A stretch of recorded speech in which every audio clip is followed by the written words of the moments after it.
Bonjour à toutes et à tous et bienvenue dans la 5e de couve, le podcast de débat autour du manga. Alors que s'était mis en place à Paris un pop-up store dédié au manga Radiant, on en a parlé il y a 10 jours, désormais fermé, il est temps de chercher son potentiel remplaçant, le potentiel remplaçant de Radiant.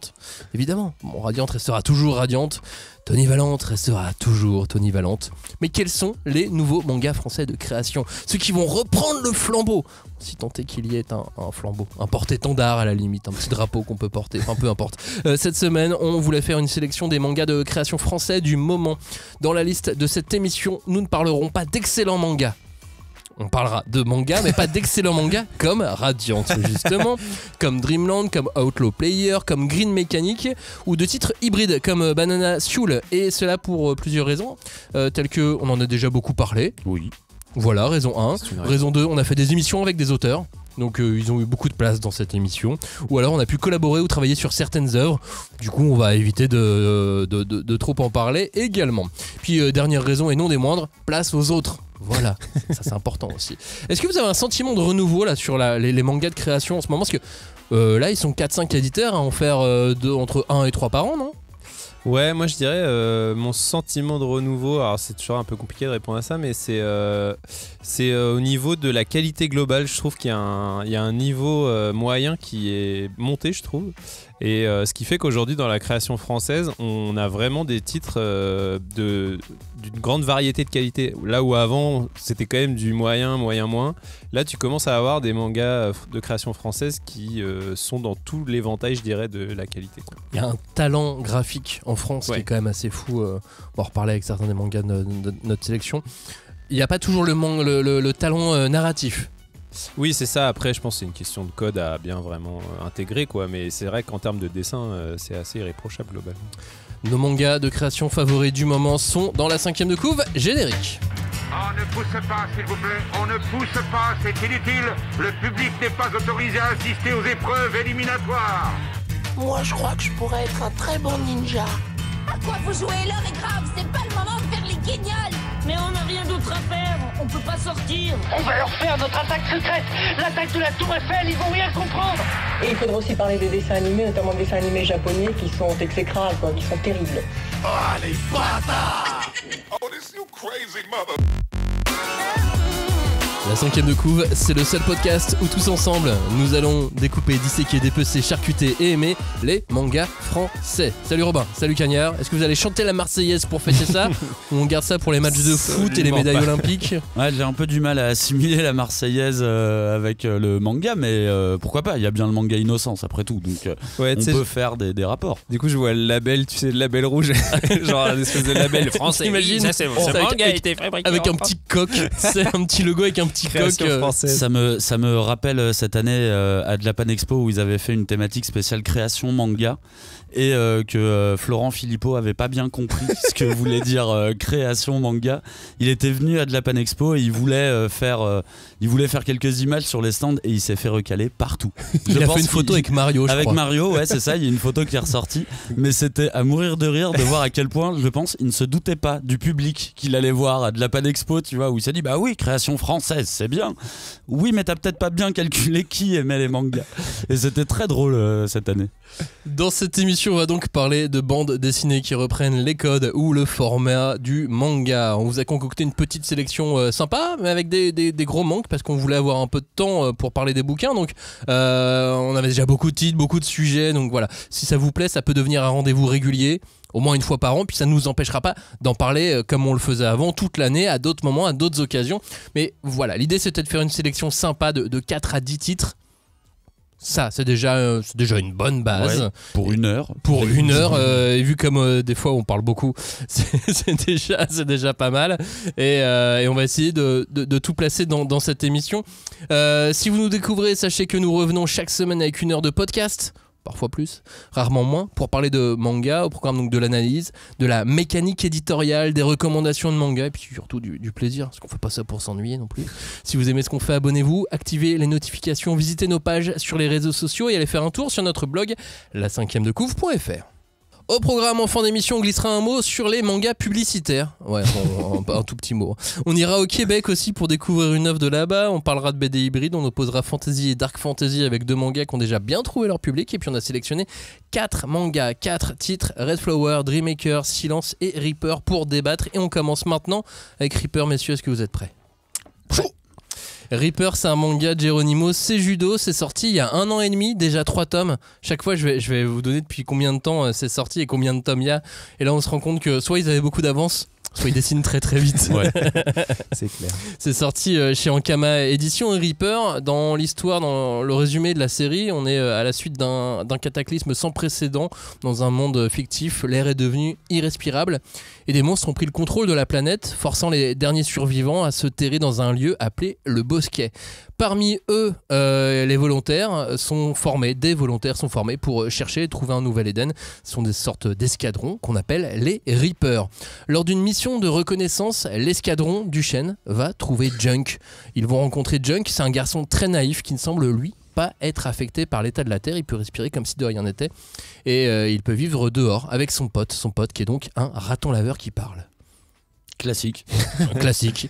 Et c'est le premier point d'humour et premier point qui nous saute aux yeux. Alors là, pour le coup, je trouve que sur Reaper, on a une vraie belle proposition éditoriale. Là, j'ai vraiment eu l'impression de lire un pur shonen neketsu français et franchement, ça m'a fait très plaisir.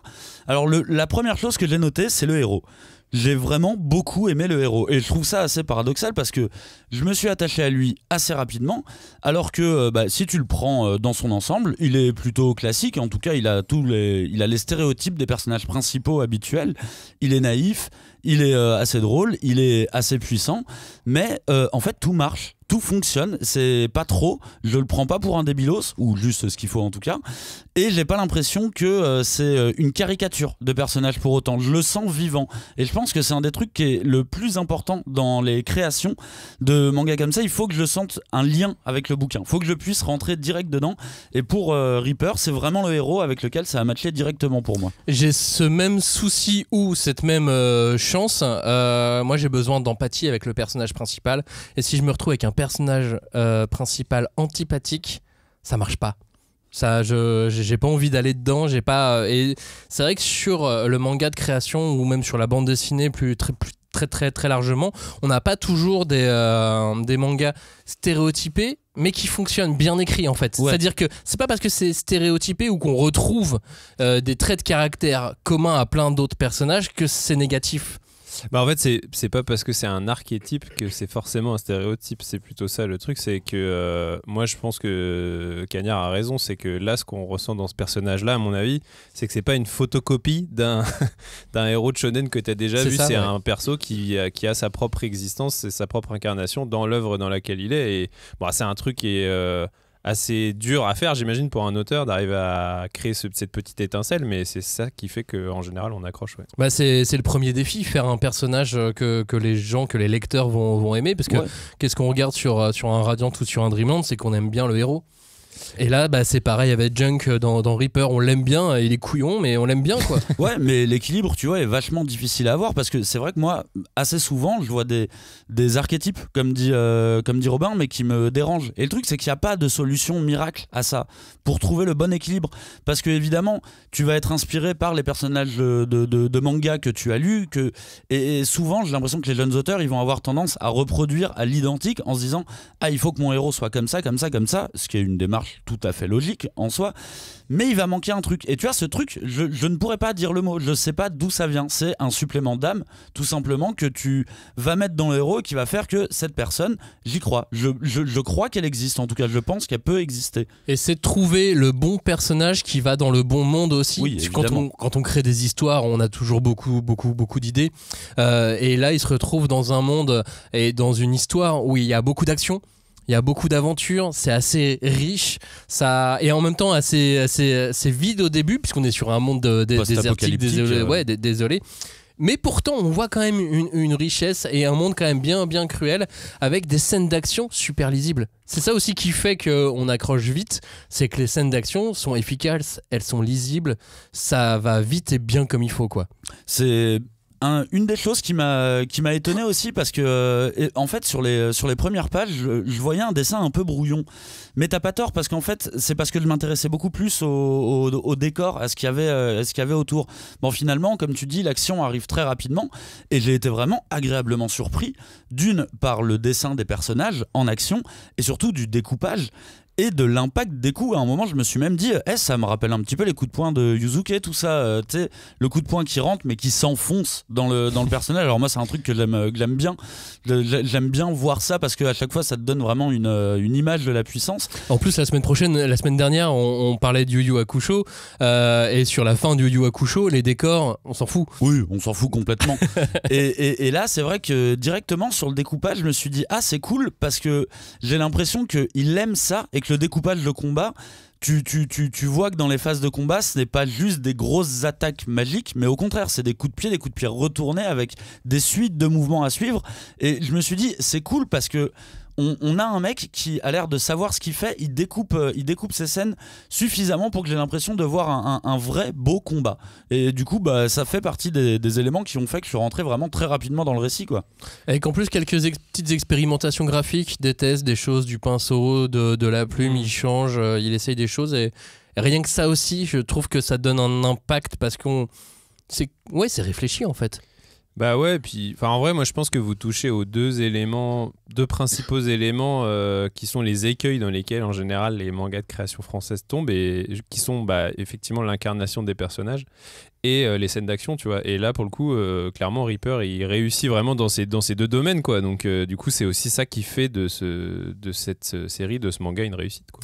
Et l'autre élément, c'est l'humour. On a dit qu'il était un peu couillon. Alors j'ai utilisé le mot couillon, on peut en utiliser plein d'autres pour Jeng, pour le héros, et pour son pote le raton laveur. Mais voilà, l'humour, le manga est fun. Le manga est sympa, t'as pas envie de te prendre la tête quand tu le lis, c'est du plaisir, c'est du divertissement. Tu sens qu'il y a quand même quelques idées derrière, tu sens que c'est pas juste de la vanne pour la vanne, et que t'as suffisamment d'enjeux, d'ambition. Enfin voilà, moi j'aime bien tout ça aussi, avec toute cette dose d'humour en plus ouais. des designs de monstres, des designs de masques. Ça aussi, c'est stylé en plus. Ça crée le décalage en même temps, parce qu'on est dans un univers post-apocalyptique, et ça crée un décalage avec les persos, parce que justement le personnage principal et son raton laveur n'ont jamais vu d'humain, et du coup il y a un vrai décalage un peu à la Dragon Ball. C'est un peu un enfant sauvage, et ça c'est un trick qui fonctionne bien quand même de manière générale. Pour la petite histoire d'ailleurs, j'avais à la sortie du tome 1 pu poser quelques questions à l'auteur, et il m'avait dit qu'au tout début, le point de départ, l'histoire du manga tenait sur un post-it avec écrit dessus Power Rangers plus éboueur. Avec un point d'interrogation à la fin, genre, je sais pas, il y aura peut-être un truc. Pourquoi pas sur un post-it, tu sais, je vois toujours les post-it qu'on colle comme ça sur un grand tableau. Il y avait écrit lessive.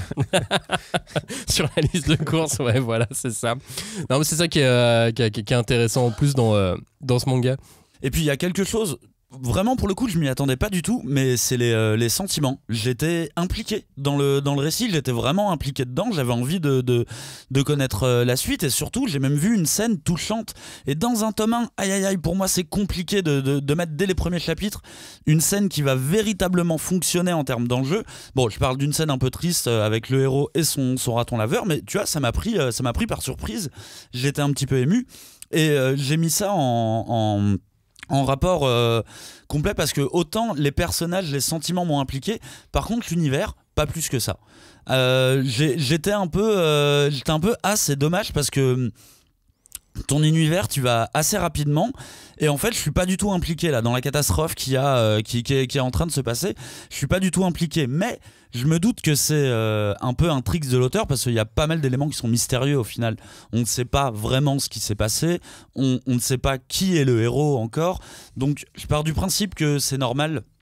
Le background fait partie de l'intrigue scénaristique, et donc ça va être développé un peu plus tard. Mais par contre, je lui donne vraiment un beau point pour la tendresse qu'il y a dans ce premier tome. Mais t'as pas le choix. T'as le choix. Soit tu t'amuses à développer vraiment un univers très large, mais dans ce cas-là, quitte à perdre le lecteur ou tu le noies dans quelque chose d'un peu trop riche, soit tu vas tout de suite dans l'action. Dans Everdark, par exemple, Romain Lemaire a fait la même chose. Il allait très vite dans l'action sans t'expliquer l'univers. Alors, des fois, t'es un peu perdu. Je trouve que là, justement, il en a pas trop donné pour pas qu'on soit paumé. Ce qui va être intéressant au fur et à mesure de ce titre, c'est qu'on va voir que cette question d'équilibre entre background et personnage, elle va revenir souvent sur le récit, parce que tu vas voir que les auteurs ne dosent pas de la même manière. Comme tu dis, t'en as qui vont plus cibler l'univers, d'autres qui vont plus cibler les personnages principaux ou l'intrigue en elle-même.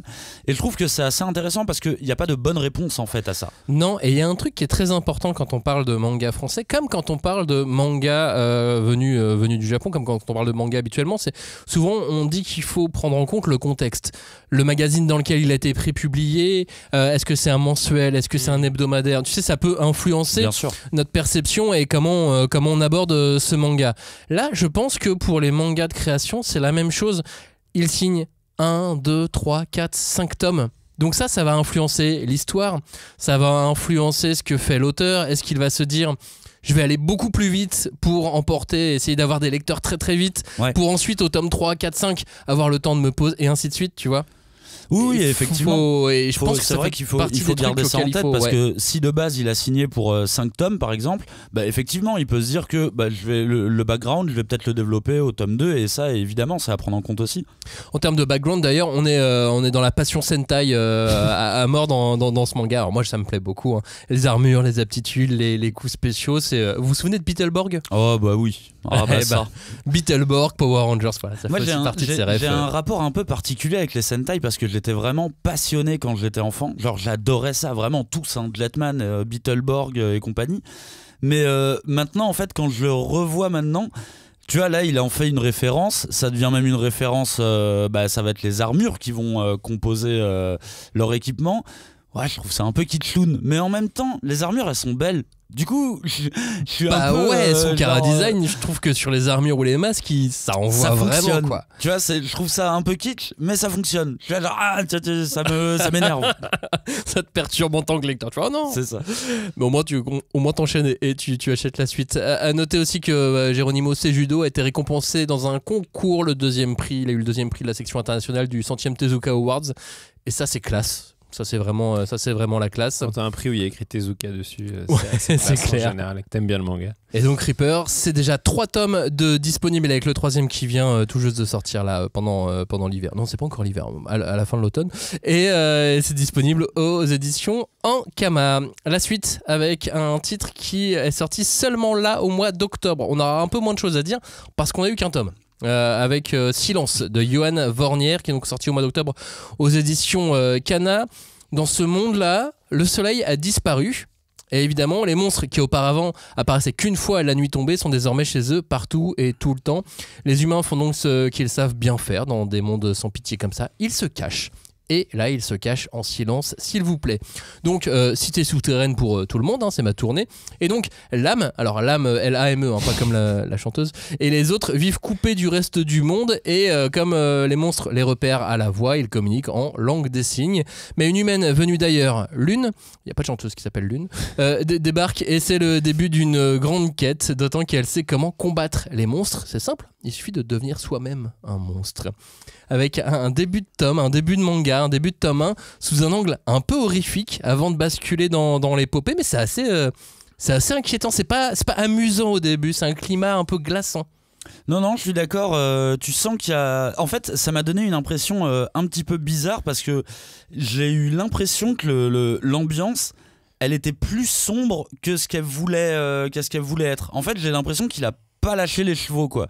Que on est dans une ambiance qui est comme tu dis, on est encore sur du post-apo, hein, c'est du post-apo, l'humanité c'est compliqué, tout ça, on va survivre comme on peut. Mais j'ai eu l'impression d'un titre sombre, mais sans passage sombre. Genre, je pense qu'il m'a manqué un passage un peu. Il y a une scène avec les flammes et tout, elle est bien sombre. pas tant. Sans vouloir spoiler, Pas tant. j'en dis pas plus. Je vois exactement ce que tu veux dire, mais c'est là que pour moi, Oui, elle c'est aurait pas pu- assez sombre. Elle aurait pu être plus sombre. Ouais, mais après, du coup, tu rates un peu le dipage. Tu changes de genre de manga, tu vois. Non, entre bien guillemets. sûr. Mais tu vois, c'est pour ça que je te dis, il a les pourtours, on va dire, d'un truc très sombre, avec même ce principe des personnages qui vont parler la langue des signes. Bon, bah, j'imagine que ça vient du film Sans un bruit, très bon film d'horreur d'ailleurs, les deux, je vous conseille de les regarder. Mais et je me disais, il y a un truc qui va arriver, il y a un truc qui va arriver, un truc grave. Et il est jamais venu ce moment. Alors peut-être qu'il arrivera plus tard, c'est pas très grave. Et mais... peut-être que s'il est arrivé, on n'aurait pas aimé. Surtout, alors, si vous êtes auteur de manga, n'écoutez pas nos conseils. Ah bah carrément. Faut surtout pas. C'est pas des conseils d'édito là, c'est des conseils de vieux lecteurs tout pétés. Genre, ah mais moi je veux qu'il y ait des dragons. Moi j'aurais voulu que ce soit comme ça. Et pourquoi c'est pas un ninja le mec? T'imagines s'il lance avec un ninja, ça changerait totalement de oui. genre de manga. Bah faut pas faire de bruit. T'en dis quoi, Robin? Bah moi en fait j'étais assez sceptique sur le concept de départ, ce fameux truc de il faut pas faire de bruit, il faut pas que les monstres nous entendent, donc on va faire que se parler en langage des signes avec des bulles qui simulent le fait qu'ils parlent pas vraiment, tu vois, et le fait qu'à chaque fois que t'as une case où t'as un personnage qui s'exprime, tu vois vraiment les gestes des mains et Oui, tout. ouais. Et au début, je me suis dit, waouh, ça sonne vraiment comme une très mauvaise bonne idée, tu vois. Un Parce truc que tu vas regretter. le truc, ça va vraiment te faire chier pendant toute ta série où tu vas devoir faire des langages de signes. Alors après, je me doute que derrière, il y a une démarche de l'auteur. Ça se trouve, il a aussi envie de montrer ce langage-là, de montrer aussi comment. J'imagine, c'est un truc, effectivement, en BD qu'on n'a pas beaucoup vu, tu vois, des auteurs qui utilisent ce langage-là. C'est ce que je me suis dit pour les bulles aussi. Mais je me suis dit, waouh, ça va être compliqué de tenir ça de A à Z, sachant qu'en plus, enfin, je sais pas si ça vous l'a fait, mais moi au début, je trouvais que ça créait un espèce de décalage un peu comique sur la situation, le fait d'avoir des bras qui bougent très vite. Avec un mec qui pense parle. que justement c'était un équilibre parce que Et du coup, des fois, ça dédramatisait la situation alors que c'était censé être une situation dramatique ou en tout cas avec de la Sombre. tension. Et je trouvais que. Mais bon, bref. Et au final, il arrive très bien à retomber sur ses pattes. Je trouve que finalement, la série, ce premier tome en tout cas, ne repose pas essentiellement sur ça. Il y a effectivement un univers, il y a effectivement des personnages. Enfin bref, il n'est pas enfermé dans son concept finalement, là où j'avais peur qu'il soit un peu obligé de l'être. Et je trouve qu'au final, ouais, on passe plutôt un très agréable moment de lecture, quoi. Johan Vornier en plus c'est quelqu'un qui a un peu de la bouteille. Il avait aussi bossé sur la BD Gilet Sherlock avec Jim Bishop. Je sais pas si vous vous souvenez, c'était sorti il y a 5 ans, peut-être 6 ans. Donc voilà, il sait aussi s'amuser. Quand on travaille avec Jim Bishop, je pense qu'on sait aussi, aussi s'amuser. Et ça se voit aussi dans les petits contenus additionnels qu'il y a. Ils sont assez marrants, assez frais, je trouve. C'est plutôt chouette, quoi, d'avoir aussi. Et c'est aussi plein de promesses sur la richesse de l'univers et du scénario. Moi, je trouve que il nous met, contrairement à ce qu'on disait sur... contrairement, non, c'est pas opposé. Mais... dans Reaper, on n'a pas autant d'éléments qui nous disent que le scénario va être extrêmement riche, alors qu'on est un peu plus vite dans l'action. Et Silence, il se déplace différemment. Ouais.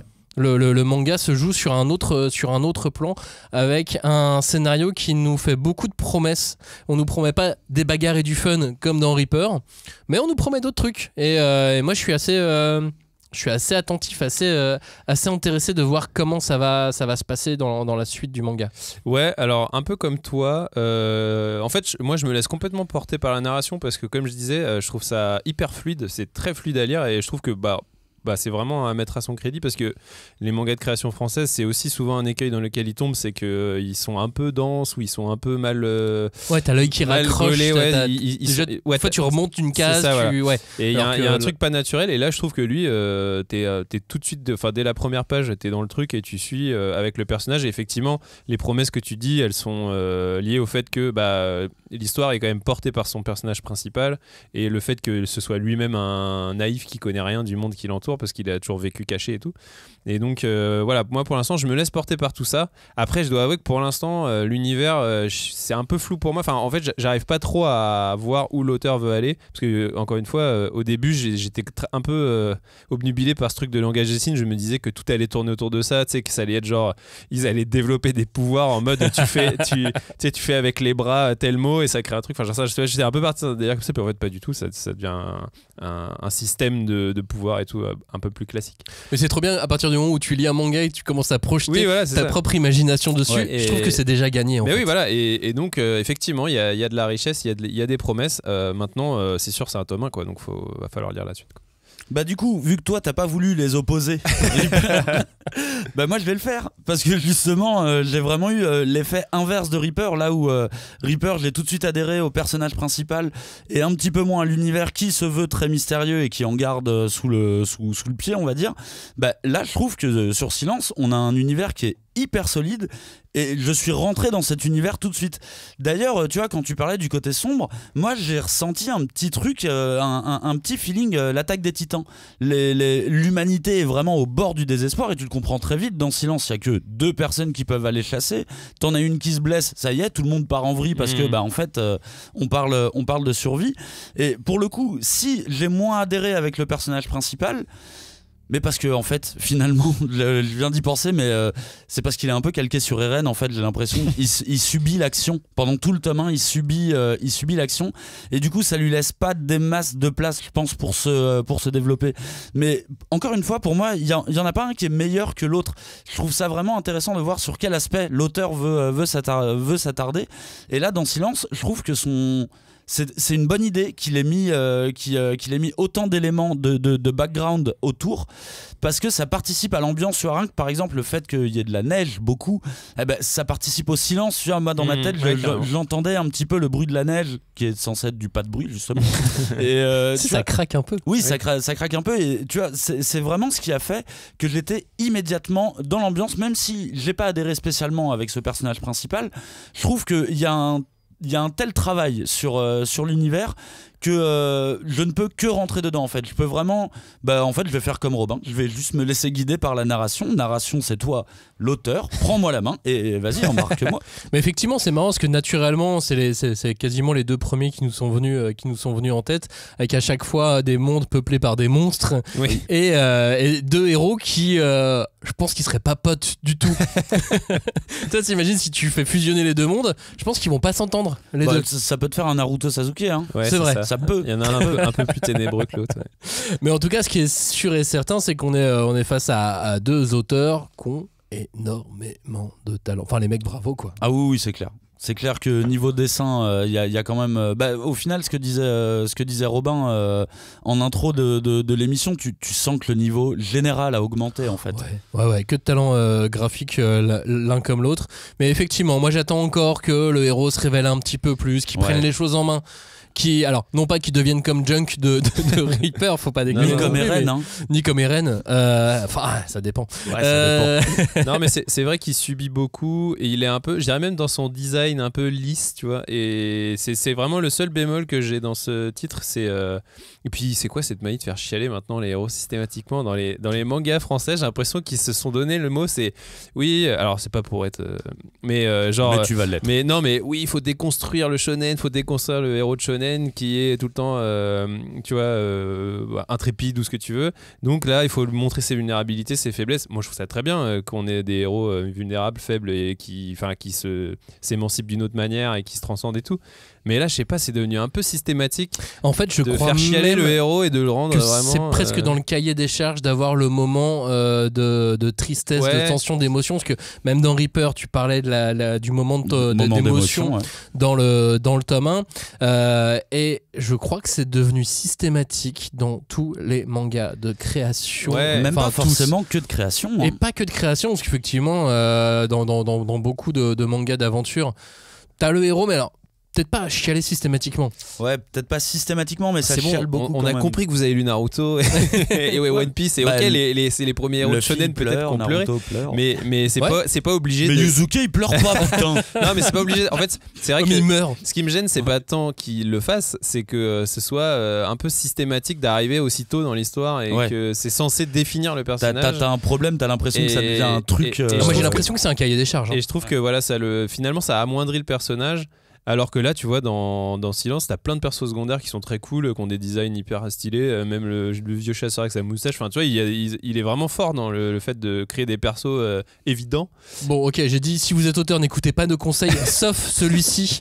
Ne faites pas pleurer votre personnage principal. Non, mais ça dépend. Ça dépend. Si, mais quand tout le monde meurt. Voilà, c'est ça. Dans un tard, moment où c'est vraiment plus marquant que ça, quoi. Donc, Silence, un tome disponible aux éditions Kana. La suite maintenant, on n'est plus dans un monde post-apocalyptique. Ça y est, on a changé d'univers. Avec Dreammaker de Zillow, c'est sorti au mois de juillet dernier, déjà 2 tomes. Bravo. Déjà 2 tomes aux éditions Kiun. Dreammaker, nous sommes dans un monde dans lequel on ne peut plus rêver. C'est un peu triste. Pour réussir à s'en rapprocher, il faut acheter des songes auprès des Dreammakers, des élus capables d'utiliser la magie, qu'on peut aussi voir comme des dealers. Complètement. Tu veux un rêve, vas-y. Ou des pharmaciens, parce que c'est des boutiques un peu. Donc des vendeurs de CBD. C'est plus ou des marabouts. C'est selon, ouais. Le jeune Kyo est un garçon fasciné par les rêves et par les faiseurs de rêves. Et lui, il a un rêve, c'est pouvoir s'en acheter un de rêve. Et dans le premier chapitre, c'est le grand jour. Voilà, il a enfin réuni l'argent nécessaire. Mais en arrivant à la boutique, il trouve un étrange garçon endormi sous un arbre. Premier mystère. Et le personnage d'ailleurs va se révéler plein de mystères. Et c'est pas le seul dans cette galerie du manga qui est lui-même plein de mystères. Et pas que. Bah ouais, alors celui-ci, c'est vraiment celui qui m'a le plus surpris par sa noirceur. Alors que tu regardes la jaquette du tome 1, tu ne t'attends pas à cette noirceur. En revanche, t'as peut-être pas pensé à enlever la jaquette et à regarder la couverture. Et non, parce que c'était un PDF.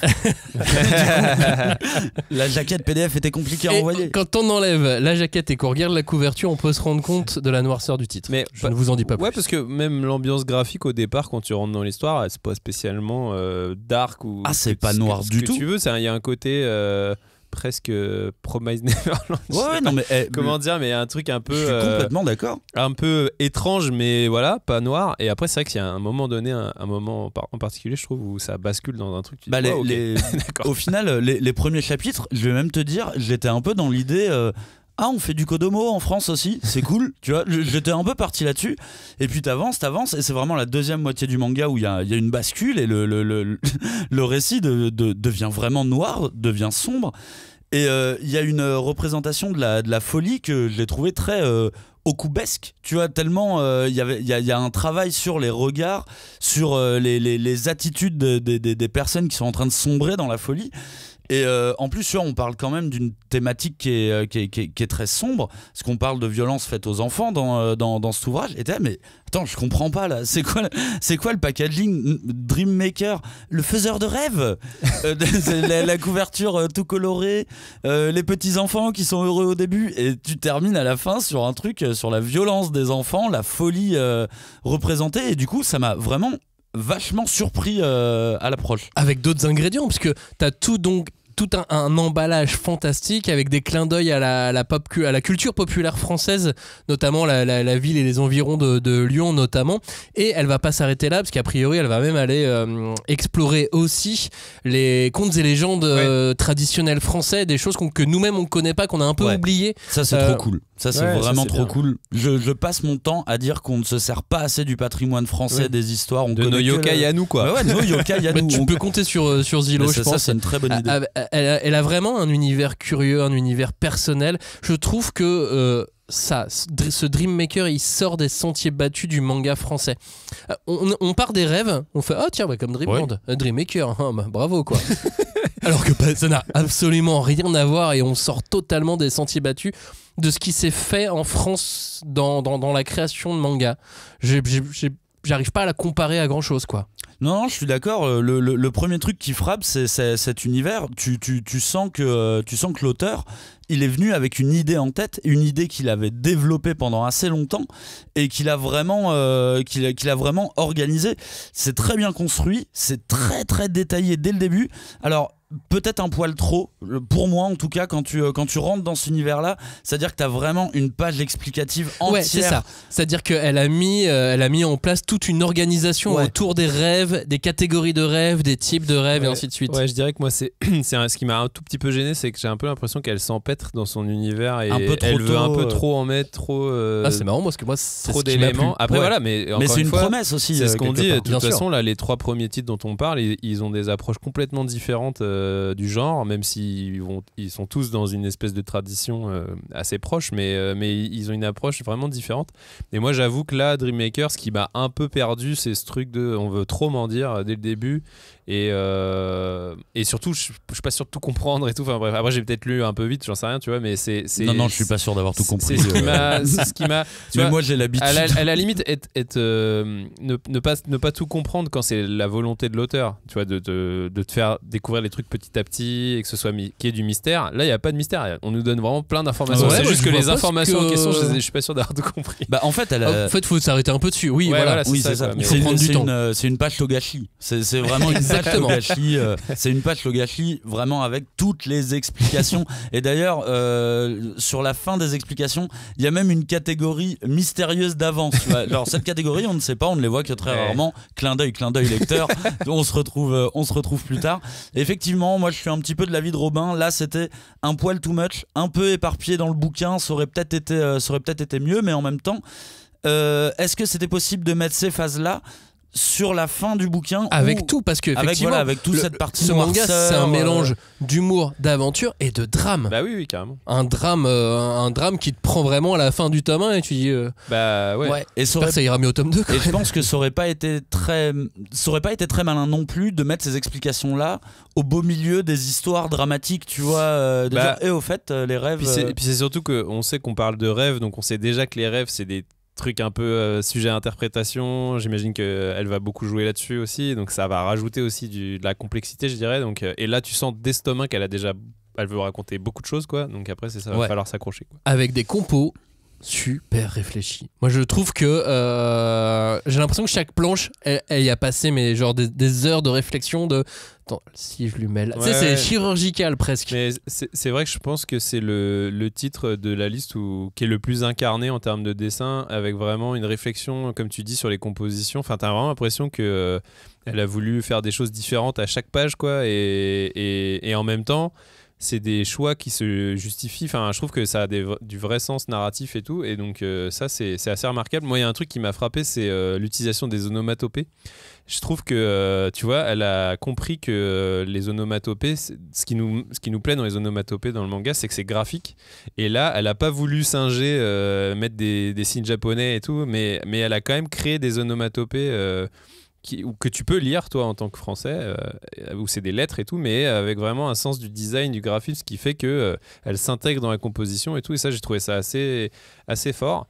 Après par contre, là où je me suis dit un peu quand même, ça retombe dans des trucs du manga français, c'est les persos qui s'appellent Akira, mais alors il y a une raison. Akiyo, tout ça, le fait que quand elle arrive chez le Dream Maker, c'est écrit en vertical comme ça, et je me dis mais en fait t'as pas besoin de faire ça. C'est quand les lettreurs ont pas le choix et qu'ils doivent traduire un truc qui est en vertical.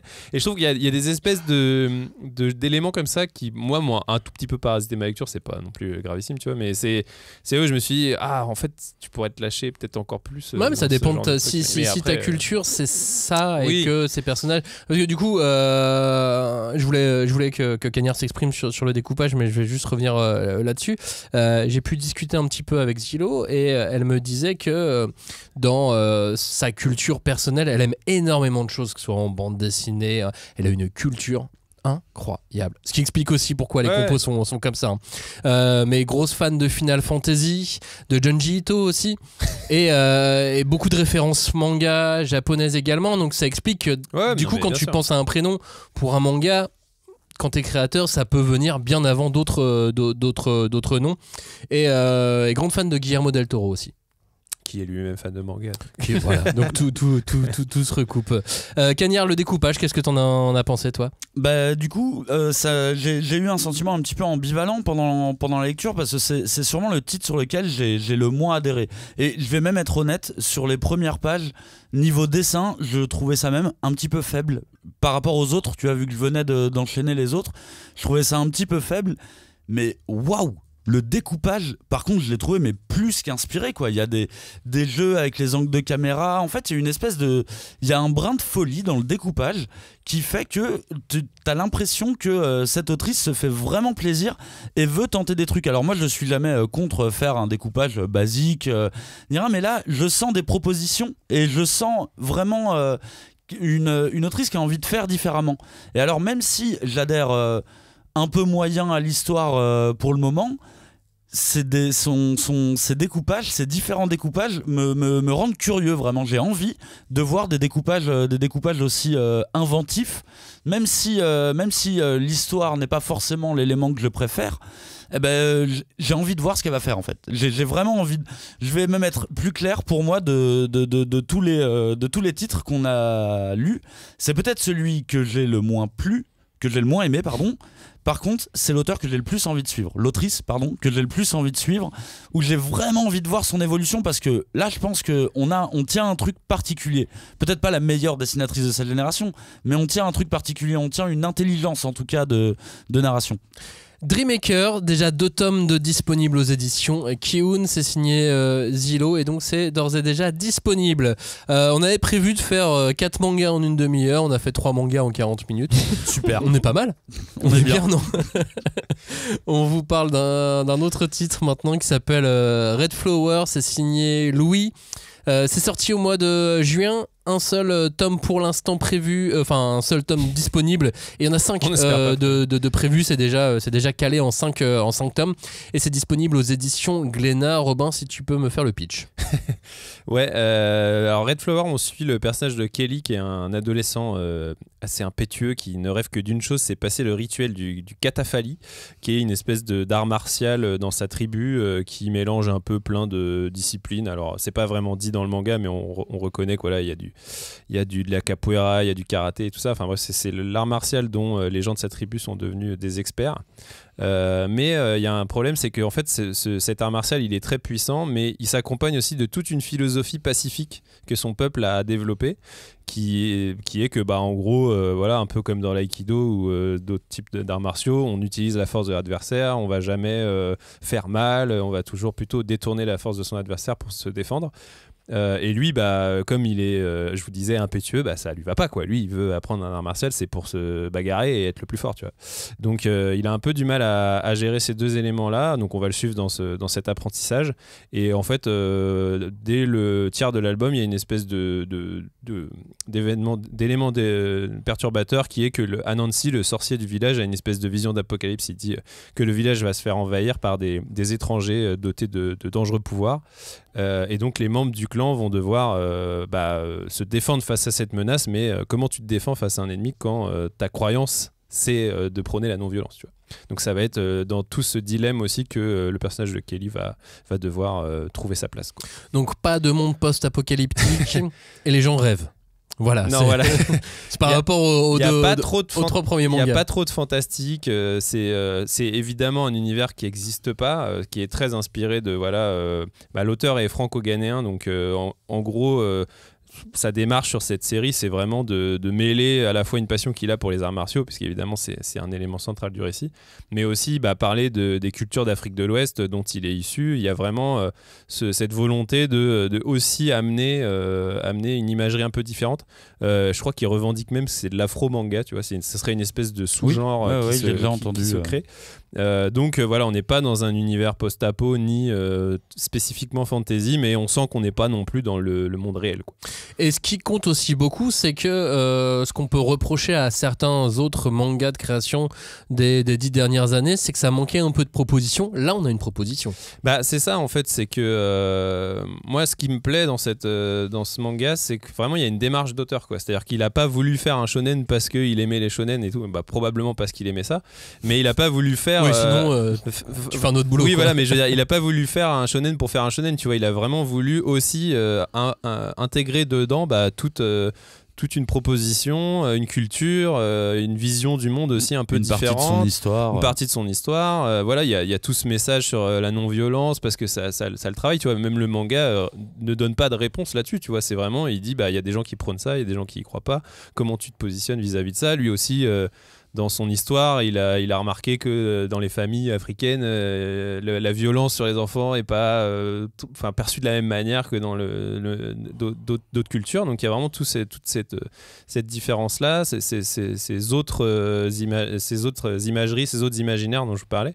Et puis il y a aussi un peu montré que la scène africaine, quelque part, même s'il est franco-ghanéen, il est pas 100% issu du Ghana, mais je veux dire, il y a vraiment cette volonté volonté aussi je crois même l'avoir lu en interview, que lui, à terme, là c'est trop tôt, mais il veut carrément créer une espèce de dynamique en Afrique, créer des écoles de dessin, tu vois, pour que vraiment aussi ces imaginaires-là, ce qui dans d'autres genres, tu vois, en SF t'as l'afrofuturisme, enfin tu vois, aussi montrer que il n'y a pas que les occidentaux ou que les japonais qui font du shonen, il y a aussi tout type de culture. Donc moi c'est vraiment cette démarche d'auteur qui m'a plu, derrière un récit qui est du divertissement. Clairement c'est pas non plus un récit engagé ou militant, tu vois, mais ça peut presque s'inscrire dans du Black Panther, dans le sens où c'est utiliser le divertissement pour aussi amener d'autres choses. De toute façon, quand tu regardes les bassins de population, que ce soit dans plein d'endroits du monde, hein, tu peux te dire qu'il y a obligatoirement des gens talentueux en dessin, qu'il faut juste qu'il y ait des écoles, qu'il y ait des gens qui transmettent le savoir, et on va tomber sur des perles, mais aux quatre coins du monde. Et je pense qu'on n'est qu'au début du manga de création en dehors du Japon. Mais effectivement, et puis des démarches comme ça de faire pousser, enfin de développer en tout cas le manga, qui soit africain ou d'ailleurs, hein, c'est hyper positif. Je sais qu'il y a énormément de démarches qui vont dans ce sens-là depuis des années, c'est pas nouveau, mais ça reste assez confidentiel. De manière générale, t'as souvent un stand au Salon du Livre de Paris ou de Montreuil. Moi, en tout cas, j'avais même vu un magazine de prépublication de manga en Algérie, tu vois. Donc ils essayaient aussi, mais par contre, c'est la première fois que là, on arrive à une échelle nationale. Là, c'est lancé par un gros éditeur, et franchement, le bouquin est top, le bouquin est carré. Du coup, moi, ça me fait me dire en tout cas que la démarche commence à être prise de plus en plus sérieusement. Qu'on n'est plus sur un truc de oui, vous êtes amateur, faites des fanzines, manga africains, tout ce que vous voulez, mélangez si vous voulez. Là, maintenant, on passe à un niveau plus sérieux, plus professionnel, quoi. D'autant que c'est un auteur qui vient justement de l'autopublication, parce qu'il avait déjà mis un espèce de prototype de Red Flower sur internet. Ouais, c'est ça, même qu'il avait imprimé, qu'il vendait en salon et tout. Ouais, lui vient de la scène fanzine, il a commencé comme ça en autopublication. En fait, je pense que ça s'inscrit aussi dans son, je dirais presque dans son storytelling, quoi. Tu vois, il s'est fait tout seul, tu vois, il a commencé d'en bas. Et ouais, il y avait effectivement une série qui s'appelait Red Flower Stories, dont ce Red Flower est une espèce de prolongement. Alors, j'ai pas le détail, je sais pas vraiment, j'ai pas lu Red Flower Stories, donc je sais pas vraiment ce qu'il les lit vraiment. Mais donc ouais, il y a vraiment ce côté aussi, c'est un auteur qui est très engagé aussi physiquement dans le suivi de sa création. C'est un mec qui est hyper dispo, il est en dédicace tous les week-ends, il est en dédicace dans tous les coins de la France, je sais pas comment il fait. Et donc vraiment, il y a ça aussi, cet élan-là qui est très chouette. Mais après, comme dit Cagnard, moi, c'est pas que parce que j'ai envie de saluer la démarche, c'est vraiment, moi, j'ai lu ce premier tome et j'ai trouvé que cette personnalité, elle se diffusait vraiment dans le bouquin, quoi. La narration, elle est hyper péchue. Graphiquement, c'est quand même très solide. C'est vraiment très chouette. Pareil, comme dans Reaper, il y a un côté c'est l'action, c'est pas l'action pour l'action, c'est vraiment l'action découpée avec des chorégraphies de combat, des machins. Après, je crois que l'auteur est lui-même pratiquant d'arts martiaux, donc je pense que ça l'aide aussi à bien représenter cette. Ouais, puis il y a un truc qui trompe pas sur les 4 mangas dont on vient de parler, c'est qu'ils ont plus ou moins tous trouvé leur public en termes de vente. On est sur des niveaux assez équivalents, ça se joue à. Il y a quelques différences, mais. Ils ont tous fait des ventes très correctes. Mais c'est ça, et c'est chouette, c'est que. En tout cas, par rapport à ce qui se faisait avant dans le manga de création. Et ils sont tous très différents, quoi. Donc, moi, c'est ça que j'ai. Après, pour Red Flower, c'est un peu normal. Un spin-off sur la vie de Oob, on l'attendait un peu tous quand même à la base. C'est vrai qu'il a un tout petit peu le premier look. truc auquel j'ai pensé quand j'ai vu sa tête. Je me suis dit, c'est ça. Cool. Oob, le personnage qui arrive dans le à la fin de Dragon Ball. Mais après, c'était comme j'étais tombé sur un mème où c'était il est trop bien ton perso afro un peu moderne et tout, et en fait ils sont tous pareils, ils ont les tresses, la demi-tresse, tu sais, comme ça, et ils se ressemblent tous, mais ils ont classe, tu vois, ça a de la gueule. Mais et donc moi après, si je devais trouver un truc à reprocher à Red Flower, c'est que je trouve que ce premier tome, il est très introductif, il est trop introductif, je trouve. Il pose bien les bases de l'univers, le système de son art martial et tout, et c'est super. Mais par contre, ça met un peu du temps à se lancer vraiment, et il y a un gros cliffhanger à la fin du tome 1. Presque t'aurais eu envie qu'il arrive un peu plus tôt dans la série, quoi. Ouais, moi c'est un petit peu tout pareil. Je suis un poil déçu du développement. Effectivement, je pense qu'il n'est pas allé assez vite sur le début. Il n'a pas développé assez rapidement son univers. Alors attention, encore une fois, comme je le dis, il n'y a pas de règle absolue. C'est juste que là, effectivement, en fait, moi ce qui m'a intéressé vraiment à la lecture, c'est cette question de moralité, tu ne dois pas combattre les autres animaux vivants, tu ne dois pas utiliser la force. Et du coup, en fait, c'est l'application de ça que je voulais voir rapidement et pas forcément comment se construit le village et tout. Mais franchement, pour moi, c'est un point de détail parce qu'encore une fois, on est sur un tome 1 et qu'on parle de fantasy ou qu'on parle de SF, c'est un des écueils, je pense, sur lequel les auteurs tombent rapidement. C'est que tu as envie d'expliquer ton univers. Tu as réfléchi à ton univers, alors tu veux l'expliquer rapidement. Ouais, et ça démange. Ça te démange, évidemment. Et trouver le bon équilibre entre présenter suffisamment ton personnage, présenter suffisamment ton univers pour que les lecteurs comprennent, c'est un équilibre qui est un petit peu compliqué à avoir, mais honnêtement, j'ai aucun doute sur le fait qu'il va y arriver parce que, comme Robin dit, mine de rien, la fin du tome marche excellemment bien. T'as vraiment envie de savoir la suite. Du coup, mission réussie pour lui. Même si, voilà, effectivement, pour un tome 1, tu te dis c'est un peu timide, on peut aller plus vite là, on se connaît, Oub. Vas-y, avance. Vous l'entendez, on est bavard. On a fait 4 mangas en plus de 45 minutes. On avait dit on faisait entre 4 et 10. On a déjà fait les 4. C'est bien. Red Flower, un tome disponible aux éditions Glénat. Je voulais mettre en parallèle, je vais passer un peu vite dessus, excusez-moi. Si vous êtes des grands fans de Everdark et de Oneira, 2 titres en parallèle parce qu'il y en a un c'est de la fantasy, l'autre de la dark fantasy. Ils ont tous les deux aussi trouvé leur public. Ils ont tous les deux une tomaison un peu plus avancée que les 4 premiers. Everdark, c'est un manga de Romain Lemaire, c'est sorti déjà il y a 5 ans. Hein. Ouais. Ça passe vite en fait, on se rend pas compte. Déjà 6 tomes, on est dans le monde d'éphéméra, il y a des veilleurs, c'est des sortes de divinités de pierre qui sont en sommeil. Et on dit qu'elles renferment une énergie destructrice, une énergie qui est appréciée par les forces d'un royaume, le royaume de Solaris. Mais cette énergie peut amener à créer des créatures très dangereuses qu'on appelle des Cinders. Le héros, lui, s'appelle Nier, c'est un jeune vagabond solitaire, il veut essayer d'empêcher tout ça, il se dresse sur le chemin de Solaris. On est donc sur un récit de fantasy totalement tentaculaire, avec un tome 1 qui est un peu difficile d'approche au tout début. Et je trouve que au fur et à mesure, mais ça prend une ampleur. En fait, tout ce que tu peux sentir dans le tome 1, ça se réalise ensuite. Ouais, c'est ça. C'est un peu le truc, c'est que dès le tome 1, en plus, il y a des trucs qui sont vraiment intéressants, qui sont vraiment intrigants, mais encore une fois, peut-être un poil trop pour un tome 1. Mais ce qui est bien, c'est qu'il dilue. Avec les tomes qui avancent, ça dilue, et je suis assez d'accord. T'as quand même un super bon récit là de fantasy. Et il a même fait un choix, je pense délibéré, c'est d'avoir un héros déjà balèze dès le début. Oui. Avec une présentation de l'univers qui est un peu rapide dans les premières pages. Limite, là, t'as envie qu'on t'en explique plus. C'est vrai qu'il va vite. Alors que on disait qu'on nous en donnait trop dans d'autres mangas, et là, finalement, on nous en donne moins, et je suis pas content. On n'est jamais content. Ouais, c'est ça. On est jamais content. Et on est dans le feu de l'action très très vite, ouais. Avec des super designs. Moi, j'adore les designs de un peu rétro. Il y a un côté un peu rétro, et en même temps, c'est rétro moderne, quoi. Tu vois. il y a des visages qui sont un peu à la manière de Saint Seiya. Donc il y a ce style un peu rétro, et en même temps je trouve qu'il a un style hyper moderne sur les créatures, les monstres, et je trouve que ça fait un chouette mélange, quoi. Et ça ressemble pas à ce que fait Renaud Lemaire surtout. Et je trouve que c'est quand même important. Oui, parce qu'à noter, donc Romain Lemaire est cousin de Renaud Lemaire, et ils ont travaillé ensemble sur Dreamland. Ouais.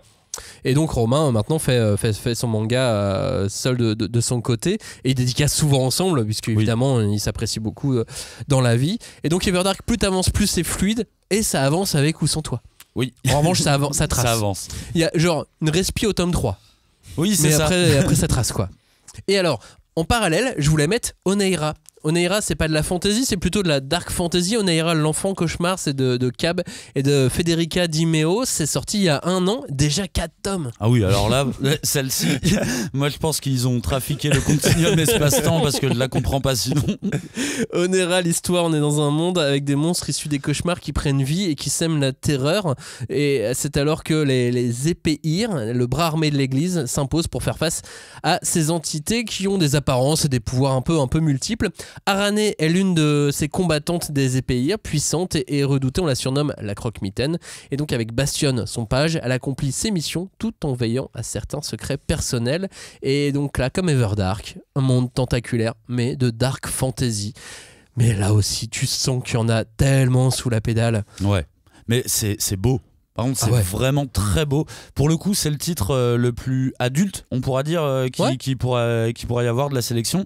Et là, c'est assumé, quoi. C'est gore, c'est gothique même. C'est ça, ouais. Il y a un dessin hyper classe, et hyper adapté à cet univers, quoi, occidental, Moi j'avais dit Renaissance, tu vois, gothique, Renaissance. Ouais, si, ça pas colle. loin, quoi. Et mais peut-être un peu froid, tu vois. Des fois, moi, c'est un peu le truc qui me sort un peu de la lecture. C'est pas assez organique. Et les scènes d'action, j'avoue, je les trouve pas très claires. Mais je trouve que c'est beau graphiquement, tu vois. Mais c'est un peu ce que tu disais sur les scènes de double page, de splash page ou machin. Ouais. C'est beau. Mais je comprends pas ce qui se passe. Vraiment, c'est. Alors après, c'est un choix, quoi. Il y a quelques décapitations pas mal quand même. On comprend plutôt bien. Mais par contre, ça a l'air d'être une machine de guerre cette Federica Di Meo, parce que 4 tomes en un an, et je sais qu'elle faisait la série des Lapins Crétins en manga chez Glénat en parallèle. Okay. Genre, c'est vraiment, je sais pas comment. Et qu'en parallèle, elle a appris à parler français pour pouvoir communiquer avec les scénaristes. C'est vrai que c'est une dessinatrice précieuse pour son rythme de production. Et je l'ai vu en dédicace, pareil. Ça enchaîne et c'est beau. C'est tout de suite beau. Non, c'est beau. Quel talent encore. Et puis, et le concept est vraiment cool. Après, t'accroches ou t'accroches pas selon. On est sur une thématique un petit peu proche de Hellsing. C'est vraiment, on va voir Dick Grayman. Ça m'a fait un peu penser à Dick Grayman dans le sens, tu suis l'héroïne qui va exorciser, on va dire, d'autres persos.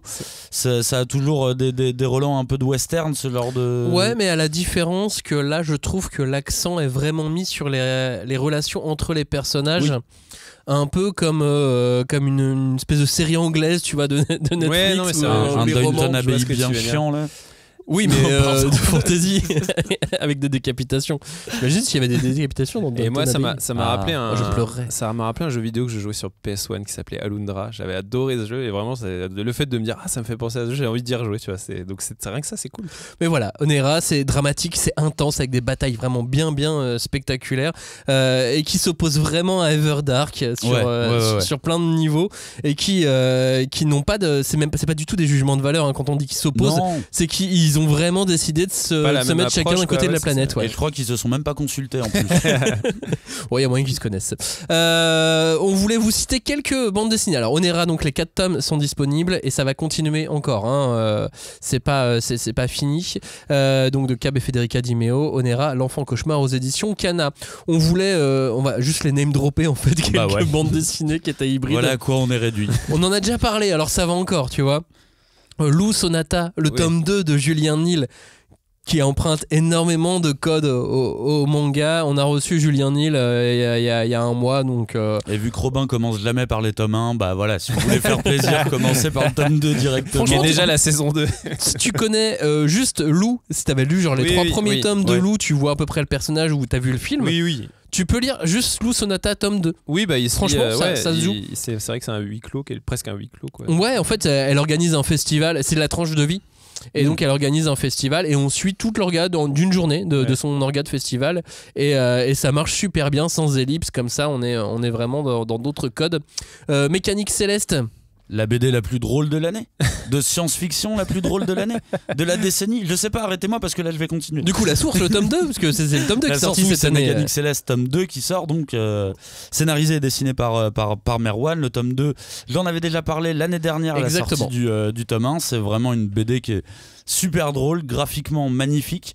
Donc alors en plus, je ne savais même pas qu'il allait avoir un tome 2. Je l'ai vraiment découvert, genre mais trop bien, j'ai même pas à l'attendre, il est déjà dispo. Et voilà, le résumé en quelques mots, on est dans un monde post-apocalyptique et le destin de l'humanité va se jouer sur une partie de balle aux prisonniers.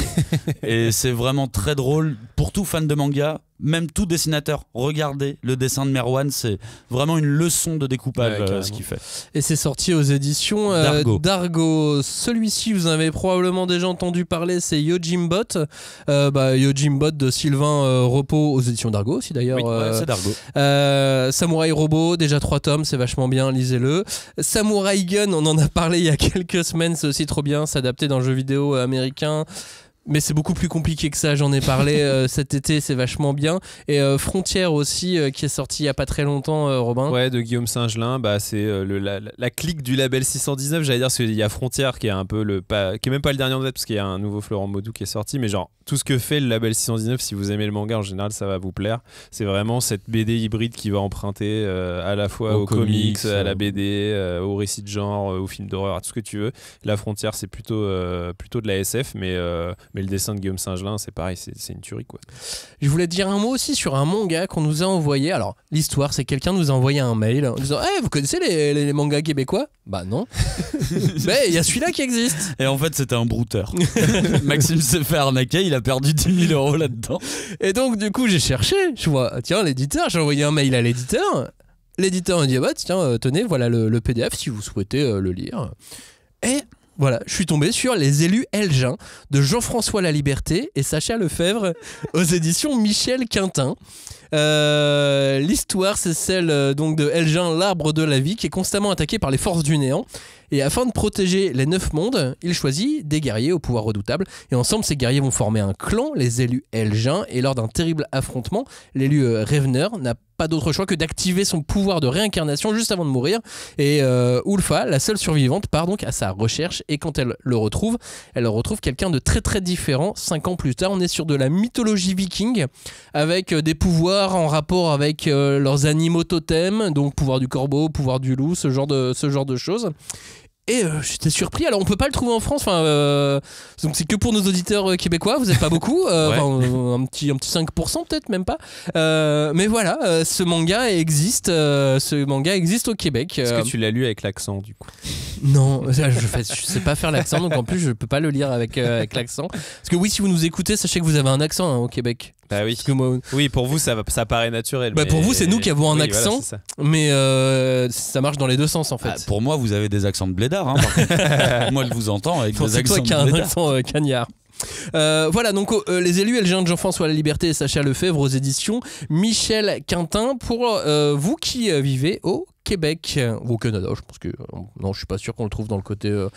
Non, je crois pas. C'est parti. Mais en tout cas, oui, je me suis glissé sur la patinoire. En tout cas, si c'est le premier représentant de manga québécois, mais je pense pas. Je pense qu'il y a déjà dû avoir des tentatives avant, mais en tout cas, il faut le défendre de toute façon et au moins le lire pour.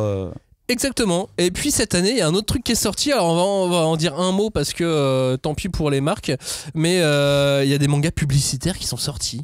Ouais. Un manga sur les produits laitiers, avec les produits financés par les produits laitiers, et un manga financé par KFC. Alors, que faire de cette info ? On commence de quel côté ? Produits laitiers ou poulet frit ? Est-ce qu'on peut mélanger les deux ? Est-ce que les poulets frits sont tes amis pour la vie ? Parce que moi je bois du lait et je mange du poulet frit. Oui, c'est vrai. Mais en revanche, je sais pas quoi faire de cette information. Quelle est la démarche ? Je sais pas quel service marketing. Moi j'ai deux théories. Soit c'est des gens du marketing qui n'y connaissent rien et qui se disent si on veut toucher les jeunes, faisons un manga parce que les jeunes ils adorent le manga. Et en face t'avais des auteurs qui nous disaient donnez-nous de l'argent. Moi j'aime bien l'argent. Et vous avez bien raison. En tout cas, auteurs qui l'avaient fait, vous avez vraiment raison. Bah oui, voilà. Prenez l'argent. C'est suffisamment précaire auteur pour prendre l'argent où il est. Ma deuxième théorie, c'est que les gens maintenant qui sont à la tête de service marketing de ces boîtes-là ont l'âge de gens qui lisaient du donc manga. Ils se font un kiff. Ouais. Et ils se font un kiff en disant moi je kiffe le manga et tout, venez on fait ça, et en plus ça plaît aux jeunes, donc du coup dans les réunions avec le board tu leur fais avaler ça, tu leur dis non mais regardez ça. Le conseil d'administration de KFC. Et puis en vrai je pense que pour des marques comme ça, l'investissement dans la création d'un manga c'est pas des coûts faramineux. Non, surtout pas pour les produits laitiers qui font des campagnes à plusieurs millions avec des youtubeurs, donc ils ont l'argent pour produire ça. Voilà, moi je pense que c'est... Mais ils les vendent. C'est ça aussi qui est rigolo, c'est qu'ils les donnent pas, c'est qu'ils vendent le bouquin quoi. Ah, ils le vendent. Ouais, tout est vendu. Là tu trouves tout à la Fnac. Non, mais c'est ça qui est donc encore ils font plus de tout ils font des relevés de droits d'auteur et tout. Ouais, bah oui. Je pense qu'ils sont faut voir les contrats après. À Paris, à la Fnac, je crois, c'est celle de Saint-Lazare, ils avaient réservé tout le corner du rez-de-chaussée, qui est en général pris par des grosses marques. C'est genre, il y a FIFA qui sort, c'est là quoi. Ouais, alors y a un auteur nouveau Tender. qui participe à ce truc-là, lisez bien vos contrats, je pense. Ouais, Parce que par c'est pas contre, des éditeurs. Hein. Vérifiez bien votre relevé de droit. Effectivement, je me souviens qu'il n'y a pas si longtemps, j'ai discuté avec un officiel gouvernemental qui m'expliquait que le ministère de la Défense était en réflexion, et même en réflexion plutôt avancée, pour faire un shonen, pour inciter les jeunes à s'inscrire sur leur stage là. Est-ce que c'est nous qui pouvons l'écrire, ce shonen? Non, mais tu vois, t'imagines, on écrit un shonen pour que les gens n'aillent pas ou aillent dans l'armée. Bah là, il faudrait. Alors là, pour le coup, en plus, il m'a dit mais je veux un truc futuriste, SF et tout, tu vois. Et je suis là, mais personne va vouloir faire ça. Enfin, ça dépend combien tu donnes. vrai, Hein. si. Après, ils ont fait la Red Team avec des auteurs de SF. Oui, c'est clair, la Red Team, pour le coup, ça, c'est une chouette histoire. La Red Il y avait Team. eu un manga PSG aussi, non? Sûrement, il y en a eu un Griezmann. Non, un c'est une Neymar. bande dessinée. Ouais, je sais plus. Mais je me dis que de toute façon, ce que le mec avait l'air de m'expliquer, c'est qu'il y a un budget qui est là. De toute façon, faut l'utiliser ce budget, sinon tu l'auras pas l'année d'après. Alors donc, là, je suis d'accord, autant donner ça à des auteurs. Faut l'utiliser. Oui. Bon, donne-le à des auteurs. Après, je sais pas. Je trouve ça un peu triste ce que c'est, mais en même temps, ça reste quand même du travail artistique. Ça reste du travail d'auteur. Et s'il y a un auteur qui a pu manger grâce à ça, bah merci KFC. Merci les produits laitiers. Est-ce qu'il a des produits laitiers et des produits KFC gratos? Bah putain, s'il a été payé avec ça, c'est non, chaud, mais pas alors. en plus, en bonus, tu vois. Genre un plateau de fromage. Ce plateau de fromage vous est offert par les produits laitiers. Et non, ça, genre un an de lait. Un an de lait, plus vos droits. Quoi? J'ai des droits. Bon, on saura jamais. Merci d'avoir écouté cette émission. Si ça vous a plu vraiment, dites-le nous. Comme ça, on refait ça un peu chaque année. Je pense que maintenant, carrément. il y a suffisamment pour que chaque année, on trouve quelques mangas à mettre dans une sélection pour en discuter pendant une heure. Cagnard, tu voulais rajouter une chose? Je voulais juste dire que c'était hyper rafraîchissant là, cette petite session de lecture avec plein d'auteurs français. J'ai vraiment trouvé ça très cool. Alors si je trouve pas qu'il y a tu vois, qu'il y a pas un cataclysme vraiment, je trouve que ça frétille. Je trouve que parmi cette nouvelle génération d'auteurs, ça frétille et ça frétille bien, et je suis vraiment curieux de savoir ce qu'ils vont faire sur ces prochains tomes, leur prochaine série. Je trouve qu'on a vraiment un bel avenir pour le coup sur la création de manga en France. C'est très chouette. Merci à tous les deux d'avoir participé à cette émission. Merci à vous de nous avoir écoutés. Merci à nous également. Merci Robin. Ouais, on se remercie jamais assez. Merci moi-même. Et on se retrouve la semaine prochaine. Ciao. Salut. Salut.